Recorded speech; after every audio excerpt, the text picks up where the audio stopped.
And it was kind of the same for him. It was no nonsense. We didn't want to BS each other with anything that we were talking about. We were very real with each other and upfront. It was tough to see her at her most vulnerable and not being able to do anything to help her. Take a girl and a guy, and they fall madly in love and form a family. Sprinkle in some counseling degrees and a doctorate, a dream of transforming relationships as we know it. And 20 years later, we give you power couple Dr. Ray and Jean Kadkodian. And this is their podcast, Couples Synergy. Welcome back to another episode of Couples Synergy with Dr. Ray and Jean. I'm Dr. Ray. And I'm Jean, and this is our podcast about love, marriage, and relationships. Check us out online at couplesynergy.com, and be sure to subscribe to our podcast or send us any suggestions on topics you'd like to hear more about. And now on to Couples Synergy, an in-depth look at love, marriage, and relationships, where we bring you our experiences working with thousands of couples for over 15 years. You know, every day we get to hear intimate details about a couple's celebrations, disappointments, and everyday challenges. We've often wished these stories were shared because we know we are more similar than different. And so we've created not only an avenue where you can hear about people's intimate lives, but an atmosphere where people come over to our home pub, pour a drink, and share their stories. People like today's guests, Joe and Rosalinda, thank you for being on the podcast today. Thanks for having us. It's really awesome to see you guys. We haven't seen you in a very long time. I think we were talking off the air there. It's been nine years or something like that. Yeah. And you guys are coming to us remotely from California. Yep. And you guys are like in the Southern Cal area, or where's that? We're in Northern California, so we're in the Sacramento region. Oh, okay. Okay, great. And the weather out there is hot today. Well, why don't you guys tell us a little bit about yourselves? How old are you? What do you do for a living? And how long have you been together? Okay. Well, we've been together for a total of 16 years, married for almost 14. It'll be 14 in September. And I am 44. I keep forgetting. I'm actually an independent contractor. I do part-time design work for design and marketing agency in the Sacramento area. I do front-end web design, and I also do the marketing and content marketing and website and social media and event planning for our business, the Ogre's Den Gaming. And I'll let Joe talk here. I'm 41, going on 42 soon. Running this for 2 years now. It's a tabletop gaming store. Ogre's Den. The Ogre's Den Gaming. Yeah. Tabletop miniature games, board games, role-playing games, paints. People call them toys, models, whatever. Okay. And do you guys have a website for those that might be interested? We do. It's theogresdengaming.com. Okay, great. And we're also on social media. You can use @Ogre's Den Gaming. We're on Facebook, Twitter, and Instagram. Awesome. So all you out there, if you're interested, check them out. Can you guys tell us the story of how you met? Oh, boy. Go ahead. I was living in Los Angeles with some family, and I was just starting out really actually as a massage therapist. Didn't really know where I was going to end up because I knew that I wasn't going to be in Los Angeles on a permanent basis. And then one day, this was back before smartphones. So you didn't have the ability to just text somebody. It was back then you were just either calling someone or it was on the old flip phones. And there would be, chat rooms and things like that. One day I wandered into one and he was in there too. And we just started chatting. So it was just verbal. You hadn't seen each other. No, it was just all, hi, how are you? And then 6 months afterwards, when I came out to California. Yeah. Where did you live at the time, Joe? I was living in Florida, and then when I went out to visit her, I actually moved back up to Illinois. So you go to visit, and how did that go? He flew out to Los Angeles to see me. And we had talked on the phone before then. And of course, this is before video chat or anything. So you don't really know what the person looks like, except I think we did exchange pictures so we could at least identify each other, and then met up in LA. And he was here. You came out for about 4 or 5 days, I think. It was fine. It was like, it wasn't uncomfortable. And I think it was because we had talked so much before then. And I was kind of at that point where I just didn't want to have it wasn't about having a fling. It wasn't about just some random dating. It was like, I was okay with finding someone that I wanted to, have a serious relationship with.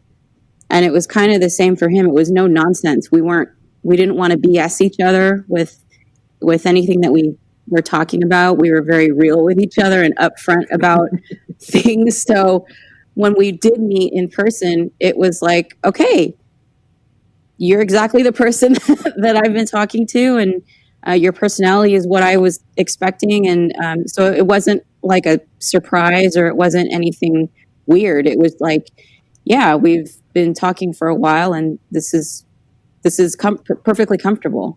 When was the first time that you actually saw each other? It was that meeting when he came to visit us at the airport. 6 months after. When I saw him at the airport, that was the first time that we saw each other. Do you think that there's an advantage to that, to not starting a relationship? A lot of couples start with the physical part first, but you guys had to start with more intellectual and emotional stuff? I think there is, because I had been in a long-term relationship where it was kind of the other way around. And at first I wasn't interested in that person. And then I kind of, okay, fine. I kind of gave in, and it was a long-term relationship, but I almost feel like I really didn't know him. Whereas when you actually are forced to talk to somebody, you can't, there's no way around that. You are talking and you are getting information and you're sharing information.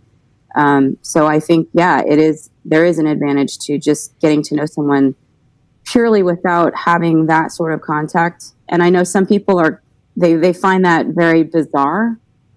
And I get that, but I kind of feel like there's a certain quality that you get out of a relationship when you are able to do that, as opposed to just, ooh, I see that person, they're attractive, and I want to go and be with them now. So, was that your experience also, Joe? Yeah, I'd actually just gotten out of a long-term. Yeah, I would say it was a long-term relationship. It was my first marriage.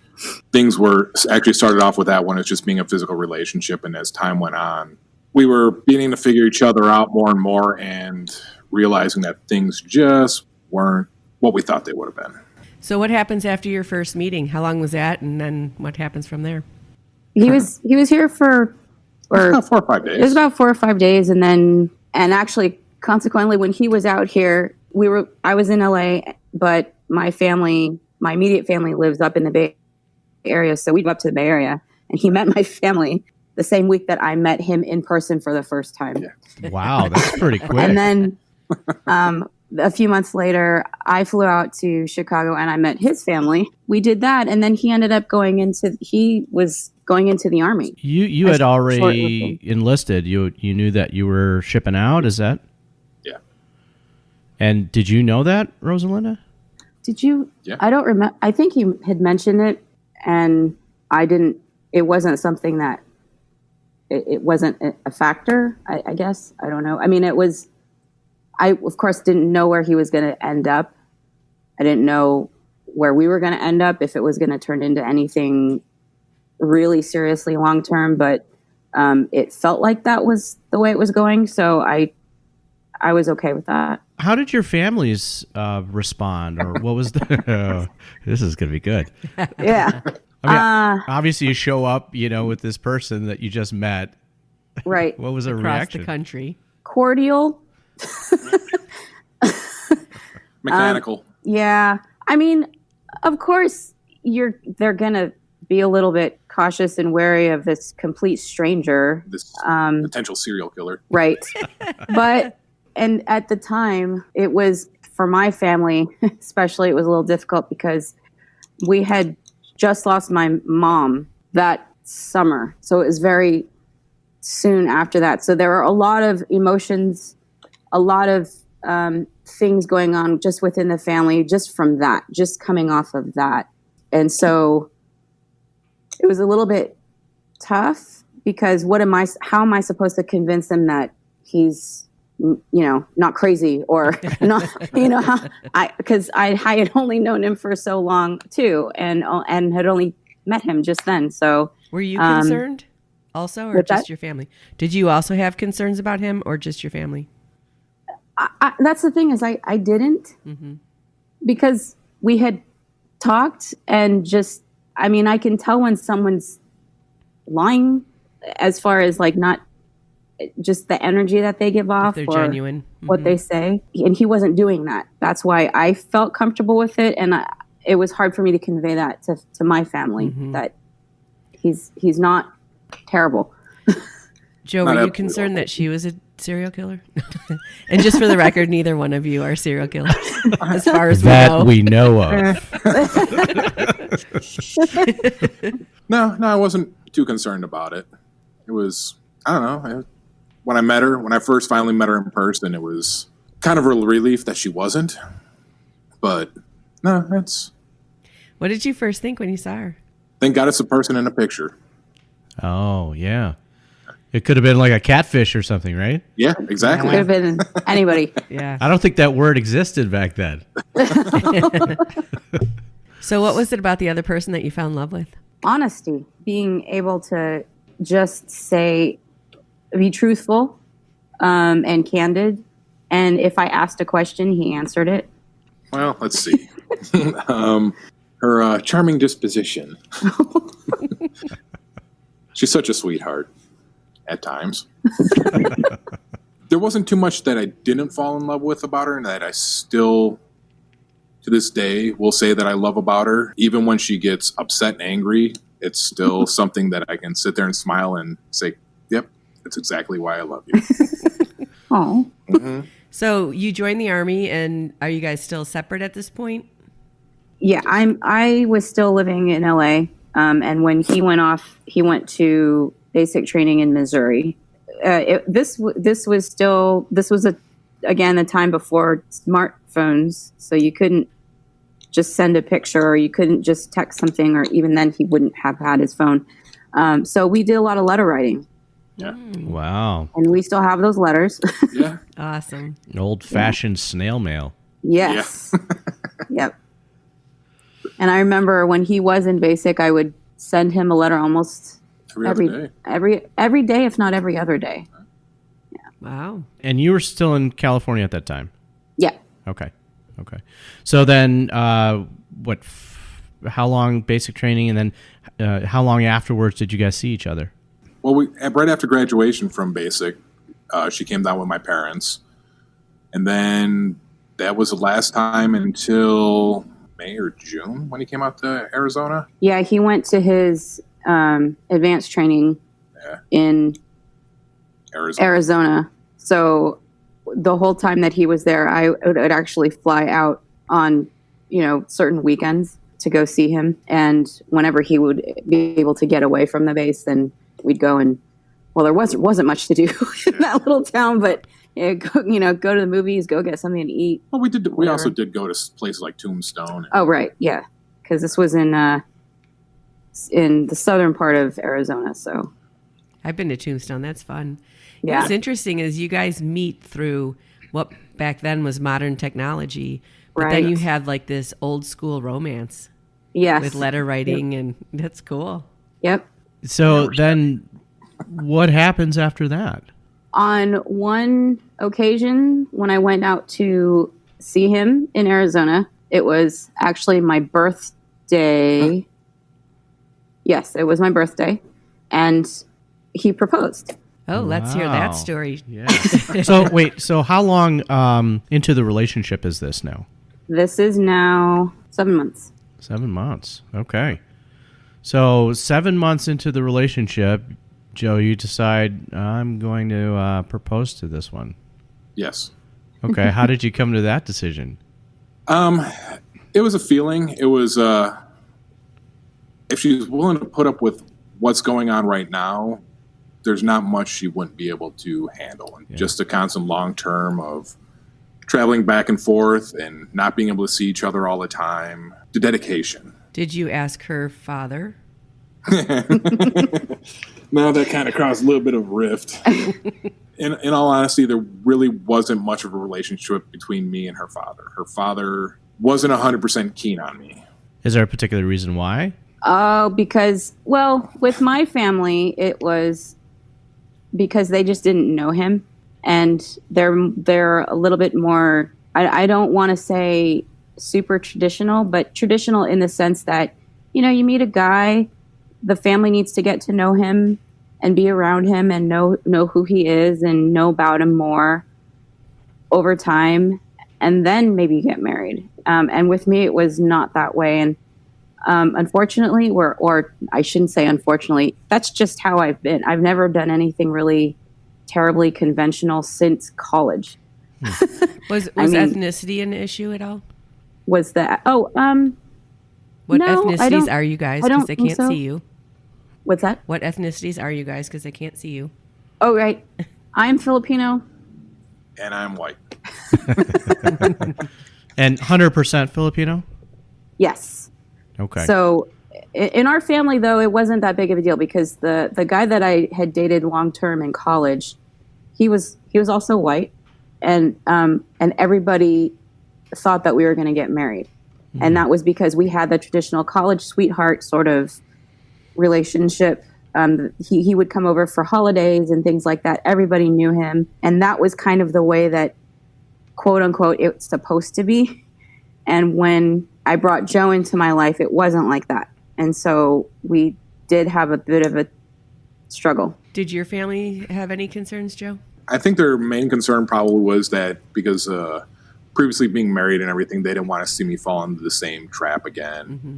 But after seeing everything I went through before and recognizing any signs, I knew what to look for. So it wasn't something that was just gonna happen. Mm-hmm. And what was it that you were looking for then? Just sincerity. Somebody who's not going to be like my ex. That says it all. She wasn't the most honest person when it came to our relationship and when it came to just being a decent human being. And sometimes it brought out the worst in me. So someone that, you could trust, honesty in the relationship. Yeah. Somebody who I wasn't competing with either. Oh, okay. Yeah. That's a yellow flag. That is a yellow flag. So did you buy a ring before you asked her? Yes. So I forgot how I even found out your ring size. I had to be nonchalant about it, and maybe one of the rings that I was wearing. Oh, that's what it was. No, it was one of the rings you gave me. Oh, I gave you a ring. Uh-huh. I don't remember that. Yeah. And I ended up taking it to local jewelry store and having them size it, and then picking a ring out and then having it sized to that. So how'd you ask her? Oh, so we were on base. Yeah. So romantic. Oh, yeah. Weren't we cooking out? No, actually, I came to see you because you kind of got in trouble. You weren't supposed to to be gone for a certain amount of time, but he thought he had the okay, and it ended up he didn't have the okay, so he wasn't able to leave base anymore for the rest of the time that I was visiting him. So I ended up going to base, and we were able to just meet at these picnic tables. It's basically a cookout area. Yeah. So we stood there, we sat there and just talked. It was the only way that I could visit him. And then that's when he brought the ring out. So why was that the moment, Joe? I don't know. Honestly, I don't know why. It just felt like it was. So what were you thinking? So you had the ring. How long did you have the ring before you asked her? About a month or so. Oh. Had you seen her at other times before that? Yes. So did you just carry it on you for a month? No, it was actually in the barracks in my actual closet. Okay, so that day you pulled it out of the closet and you said, this is the day. Yes. Even after sergeants and everybody said don't do it, Right. Oh. which made me do it more. So you're sitting at the picnic table, and what happens? We were eating. Nope. We I weren't thought you even. brought food. Nope. I didn't bring anything. We were just talking because I didn't know how long I was going to be able to. Oh yeah. He pulled this ring box, this little box, and I knew that it was jewelry of some sort. I didn't want to assume that it was a ring, but I had a feeling it was probably a ring. And he had it out in front of me, and I just looked at it, and I just looked at him, and I said, you know, kind of not stupidly, but just sort of like, "What's this?" And he said, "What do you think?" Open it, fool. And opened it, and I don't even know if you actually asked the words or if what you said. So long ago. I think it was just an assumption. Here's the ring. It's yours now. Do you want it? Yeah, I'll take it. Okay, cool. Kind of thing. We're very unconventional. There's absolutely nothing, I wouldn't say normal about us as far as our relationship goes, but everything we've done thus far has been against the grain. Not your typical, way of doing things, I guess. And how long were you guys engaged? A year? Year and a half. A year and a half, because we got married the following year in the fall, and that was in the spring. So it was about a year and a half. And did you guys live together? We did. What ended up happening was he left the Army. He was Medically discharged. And then he went back to Illinois. And at that point, I was kind of just done with being in LA. I felt like there wasn't much more that I could be doing. So I just decided to pick up and move to Chicago. And not long after that is when we just moved in together. And that was 6 months before we got married. So you guys were engaged without a plan to get married? Like you didn't set a date and... Right. No. Yeah. No. Okay. So once you moved to Chicago, then you guys started planning a wedding? We kind of decided, a fall wedding. And because it was less than a year away, we kind of, it was interesting in that we had to figure out where we wanted to have the wedding, because my family's all back in California, spread out throughout California. And his family's all in Chicago. So we figured, well, how about just, someplace in the middle somewhere so that, both families would have to travel at some Vegas, point. which wasn't in the middle. So we picked Vegas. Again, unconventional. We didn't want to do the whole church thing because neither of us was super religious, even though my family, I grew up in the Catholic Church, but I had not practiced Catholicism in years at that point. And I didn't want to have a church wedding, and I didn't want to do just the whole courthouse thing either. So we started looking at, well, what tasteful type of wedding could we have in Vegas? Elvis. I was going to ask. You didn't have Elvis, No, did you? no, we didn't. We actually had a guy that looked like Bing Rames. Yeah, our the guy that did marry us was a little bit. He was about as Vegas. He was the most Vegas-y part of our wedding, I guess you could say. But we did have it. No, we had a really pretty gazebo wedding at the Flamingo Hotel. About 40 guests altogether, just family, close friends, and that was that. Did you get any pushback from family about having your wedding in Vegas or not having it in a church or anything like that? No. I think for everyone, I mean, everyone kind of, at least my family, and when I say my family, I mostly mean my sister, my older sister. She was actually excited about it. So it's Vegas. Yeah, Vegas, baby. Yeah, I think everybody was actually kind of happy that it wasn't going to be in a church, that it was just it was going to be out in the open, and it was going to be in a place where everybody can actually just go and have fun. That's great. Awesome. Mm-hmm. So after getting married in Vegas, then you guys settled back in Chicago? Yeah. Yep. And did you have a plan at that point? We haven't had a plan since day one. Never had a plan. It's never been about a plan. No, I honestly stopped making plans just because something inevitably goes wrong. And sure, you can make contingency plans for all that, but you spend all your time planning instead of doing. I'd rather do than plan. The interesting thing, and I think this is probably what makes us work, is that we're not opposites. We're opposites in certain ways, but we're very much alike. And one of the ways that we're very much alike is that we just sort of do. But you will plan, though. I mean, I'll plan to a point, but you know how that goes sometimes. Yeah. It just doesn't always work out. And so it's about, what are we doing right now? What is it that you want to do? What is it that I want to do? Is that going to jive? Okay, cool. Let's do that, kind of thing. And so, we didn't know if we were going to be living in Chicago long term. We didn't know what jobs we might have. We just kind of worked it out as things happened. What were some of the challenges of that? Probably the most challenging thing is instability, I guess. Not really knowing, a lot of people, my peers especially, that I've known since college or even before then, they've known what they wanted to do in their life. Or they've lived in one area their entire lives, and it's because their family's there and their friends are there. And they do the same thing their entire life, having the same type of job, working for different companies, but still doing the same thing. And that was never me. I cannot be contained in one box. And it's taken me a long time to even be okay with that. And even now I still deal with that. He's very much the same way. And so for us to have that sort of, I'm over here now, I'm doing this, I'm doing that. It's great because we're getting to do all these different things, but at the same time, who knows where we're going to be in a year kind of thing.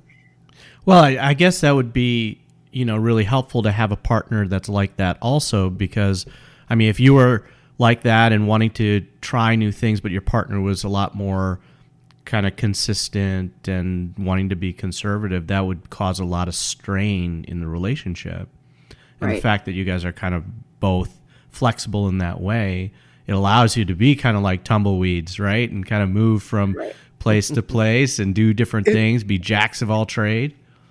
It's nice sometimes, but there's also there's those moments where it's like, I've moved around a lot. Rosie's moved around quite a bit. And it's one of those things where it's now, okay, we just want to find that place that we can call home. That place where it's just like, okay, we're done. This is what we're going to do. And we're just going to work as hard as we possibly can to make whatever it is we're doing successful. I think that's kind of where we are now. We just started that part of our journey together. Because we were tumbleweeds before, but it was almost like tag team tumbleweeds. Yeah. Because one of us would always have something stable. Yeah. While the other kind of played, and then we'd like switch off. And now I think we're both kind of just the tumbleweeds have found their town. Yes. So you rolled into a corner and stayed. Yeah. You found what you wanted to be when you grew up. Well, I wouldn't go that far. I wouldn't say it's growing up. We got older. So you guys are both entrepreneurs. Yes. Multiple times over, right? Yes. This business isn't your first business. How do you guys manage like finances and the fluctuations of all those kind of things of being an entrepreneur? It's tough. It's very, very difficult just because you don't know. You really don't know what your next paycheck is going to look like. None of it's really guaranteed. Yeah. Mm-hmm. And while there is a lot of flexibility and freedom in it, there's also a lot of uncertainty. And so I get the whole have a career, do your job, and then retire. But again, I have a hard time being contained in that sort of thing. And so being able to do what I want to do and having the flexibility to do it is great. But there is that thing where you don't know what might happen. How did that impact your guys' relationship?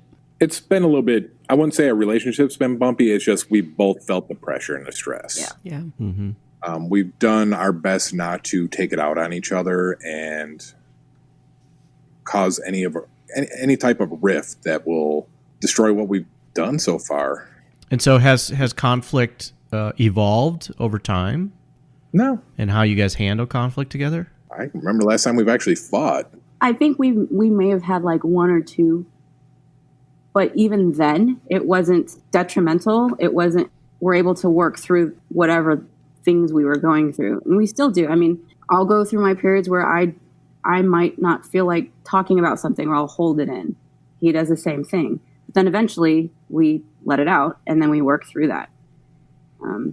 So that's the pattern of how you guys communicate and talk about things. You kind of have to process it first Yeah. for yourself, and then you get to a point that you're able to then talk about it together. Right.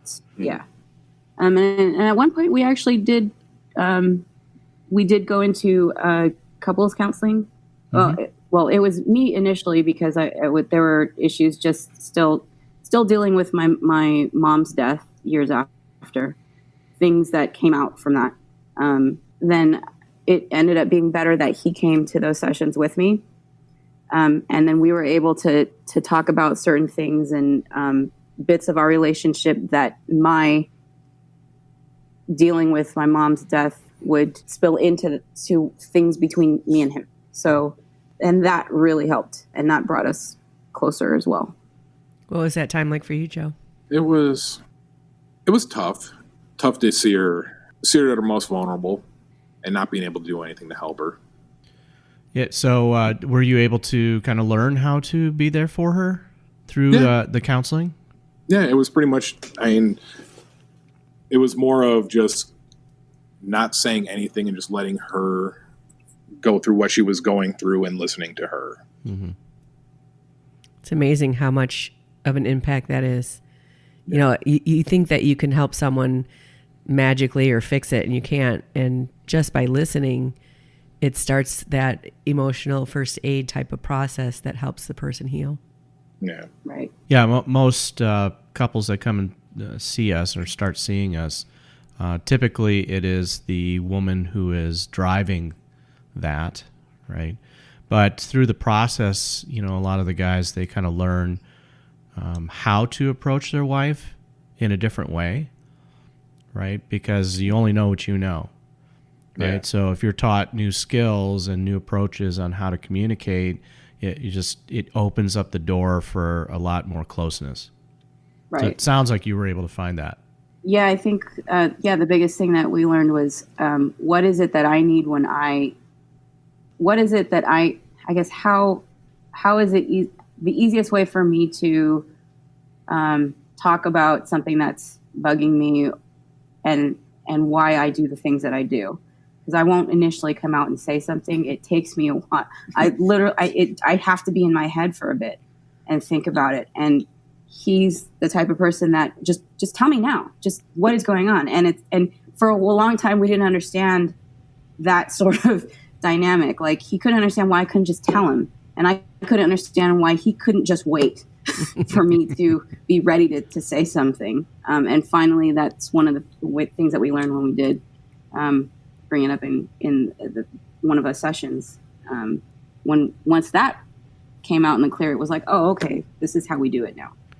And how long into your marriage was this? That was actually maybe 4 or 5 years ago. So It's about 10 years in. Yeah, something like that. What was it like for you, Joe? What were you feeling when she wouldn't be able to just tell you? Frustration. Was it scary? Yeah, it was, because you don't know what's going on in her head. I mean, unfortunately, I'm not a mind reader, and wish I was. It's one of those things where it's helplessness. It brings out fears that play out in your head that you start second guessing yourself sometimes. Is it me? Did I do something to make her upset? What's going on? So it brings out insecurities. Yeah. Mm-hmm. So after going through the counseling process, is that something that you would recommend, Joe? Yes. Oh, okay, great. Yes. It's always if interesting. you haven't, try it. Like, there's such a relief, especially for men that feel that powerlessness. Like, I don't know what to do for her. And then when they learn what to do, which is a lot less than they thought they would have to do, they just feel so much better and confident in the relationship. Yeah, nothing's better than hearing that you don't have to do a dang thing. You just sit there and have a glazed look on your face and pretend you're listening.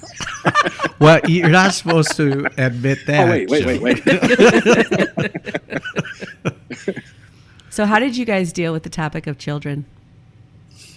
Oh, okay. Well, that's an interesting That one. was an up and down thing for a while. We wanted kids when we first got married. We wanted children, and it ended up, everybody would always ask us, when are you guys having children? When are you having children? And it was almost like this expectation that was being placed on us that we had to have kids, and we wanted them, but we also knew that at that time that we weren't mentally set for it. We weren't prepared. Then everybody always says, well, you're never prepared to be a parent. Well, yeah, but there's also that time when it's just, we know we're not right at this moment to have children. And then as time went on, I mean, we still talked about it. And then we basically grew to the point where it was just like, no, it's just not us right now. Were you not prepared because you guys were just, kind of changing? Yeah, tumbleweeds. Okay. Yeah. Yep. And it wasn't something that you want to bring a kid into, because then because if you're constantly doing different things and there's no stability, the child is going to see this as it grows. And kids kind of need that foundation, that stability, to be able to grow into a functioning adult. I think we were absorbed in things that we were doing. And the thought of having another life that you're responsible for in the mix, it didn't mix. And so, we wanted that, we would rather have it that way than just pop out a kid because everyone was expecting us to have a kid, and then have it be even harder for us to try and make a living or do what we're trying to do. When the first half of our marriage, we were still trying to figure out what we wanted to do. And then as time went on, it grew to the point where we literally did. We just kind of looked at each other one day and we're like, do you want to have kids? I don't think so. Do you? Not really. Okay, cool. So there was a point where you consciously said, that door's closed. We're kind of selfish with our time.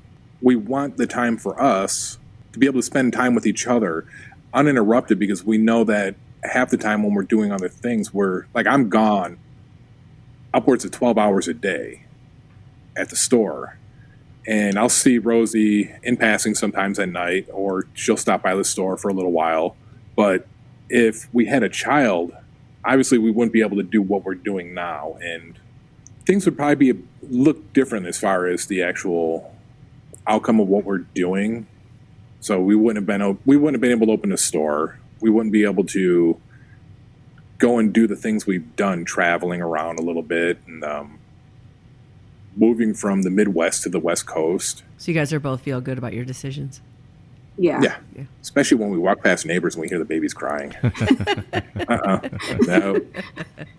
So did you get any feedback then from family when you finally made that decision? We've never actually confirmed it with family, because I think at a point they got to a point where they just stopped asking about it. And I think now, especially at the ages that we're at, I think they probably just assume that we're not, or if we do, we might adopt. Yeah.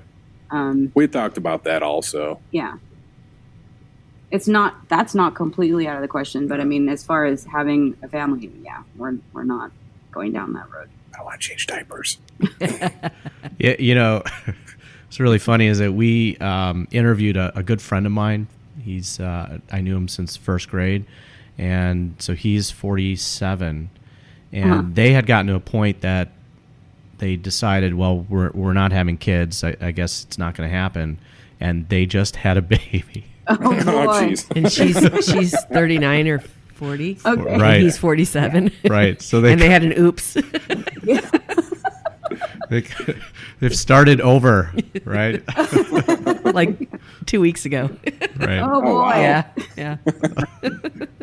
So you guys aren't. It's not a closed issue, right? I mean, I guess you made the decision. You guys aren't having kids, but there's still that possibility? Well, I would say physically we're not going to have children, but as far as like the possibility of an adoption, that is still out there. Or even we talk about fostering too. Mm-hmm. But it's one of those things where we would rather have the room to be able to do that. Mm-hmm.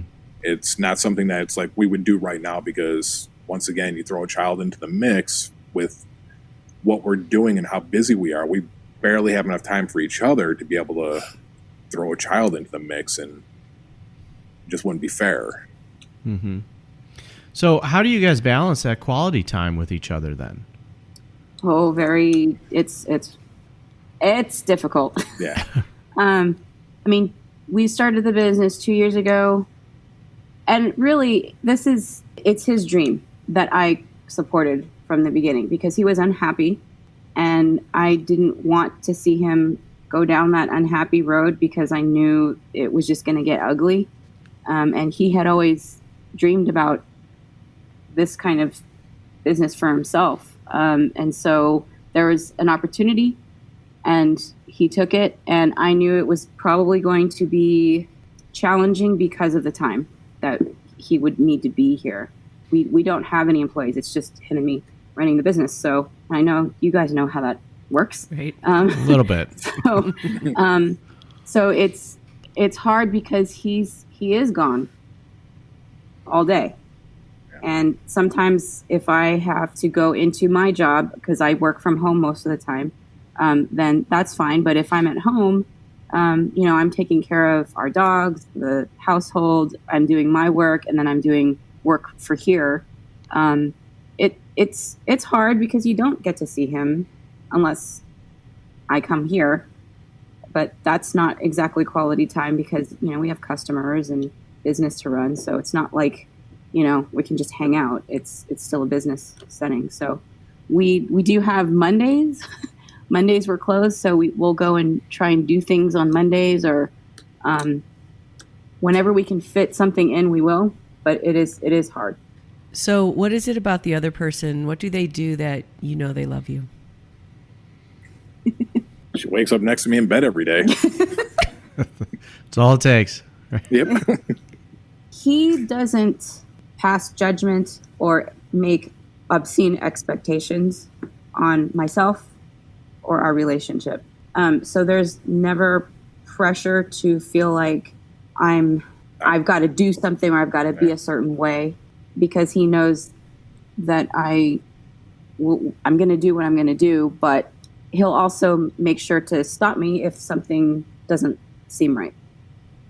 But other than that, it's about just, I understand why I need to do that, so go ahead, kind of thing.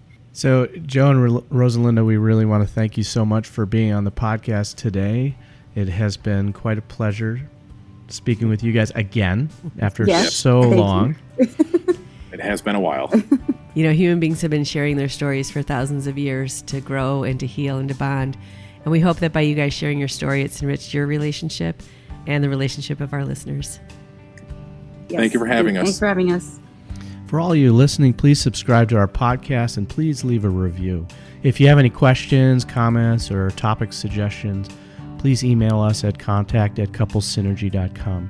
For more information about Couple Synergy and our programs such as Relationship 101, the Couples Weekend Intensive, and our premier program called Couple to Couple, look us up online at couplesynergy.com. And if you know someone who could benefit from this topic, please share the episode and leave us a review. Until next time, synergize your life, synergize your love.